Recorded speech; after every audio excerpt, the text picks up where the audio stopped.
want to share with you guys my process of ancestral healing. And I also want to name some of the people that have inspired me on this journey. Dr. Rosales Mesa is an indigenous healer.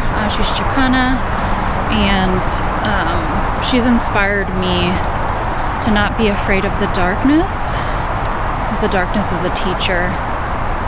And she says that is a place of collective rebirth. And this is why the colonizer wanted us to be afraid of it, through religion, through capitalism, etc., and patriarchy as well.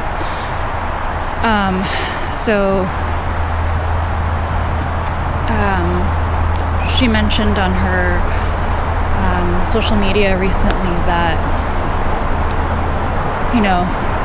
with all of the events going on in the world, it's scary, but it's also showing us the true face of colonialism and what it's doing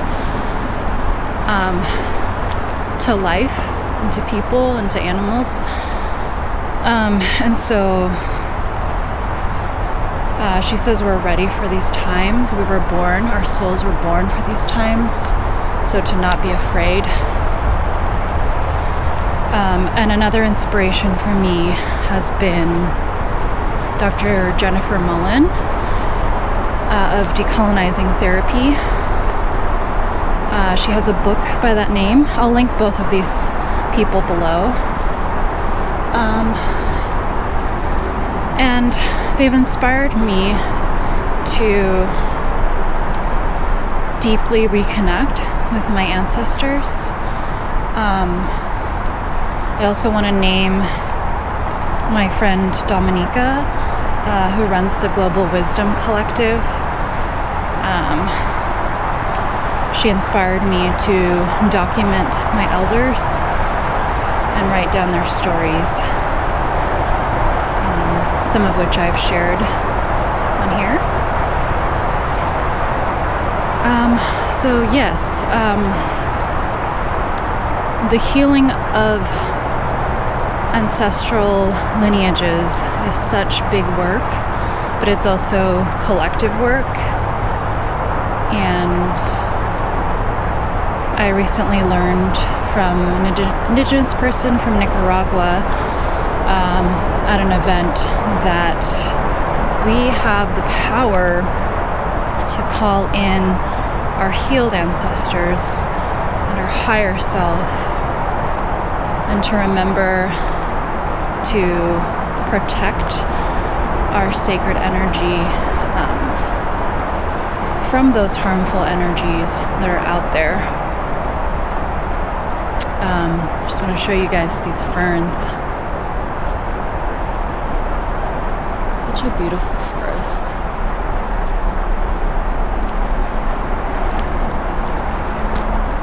I'm also grateful to always be protected by my plant family, my animal family, bacteria, fungi, all of my ancestors. So we're in this web of life. We're not individuals in the way that we've been conditioned to think we are. And sometimes I need to come out to nature to remind myself of this fact.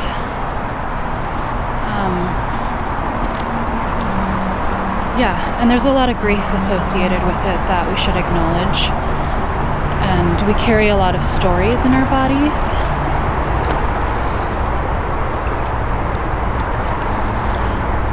And these stories really sort of carve out our internal landscape in a way.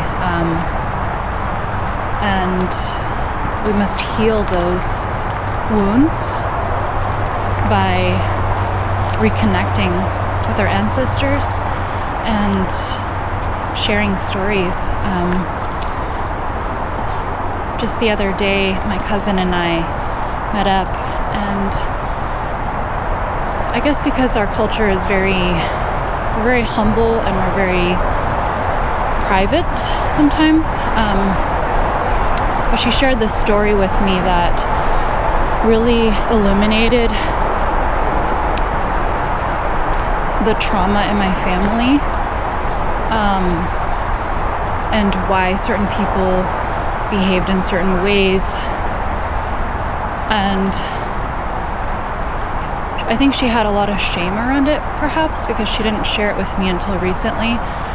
But I'm really glad that I was able to be there and listen to her story.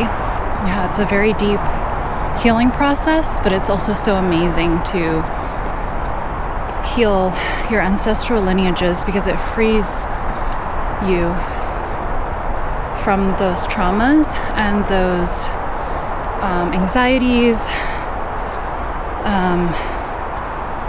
Apparently Resma Menakem said, if it's historical, it's hysterical. If it's hysterical, it's historical. Someone told me that recently. And yeah, there's been times in my life where I don't know where this fear or this rage comes from. And now I understand it more, that it comes from a place of real danger and scarcity and trauma. So acknowledging that pain, whether it's externally or internally, heals you. And that's why these stories are so important to remember and to talk about and to share. So yeah, I'm just grateful that this year of the dragon, I survived it because it was just so intense, but also so healing in many, many ways. In Chinese mythology, the dragon is the masculine and the phoenix is the feminine. It's actually my mother's name, Phoenix. So yeah, this was a very intense year, but also very beautiful in so many ways, and I'm still integrating all of that. It's a lifelong process, but I am proud of myself, and I'm proud of everyone out there who's doing this kind of ancestral healing work. It's not easy. But we have our helpers, we have our ancestors guiding us. We have the plants, we have the trees, we have the water, and we're not alone.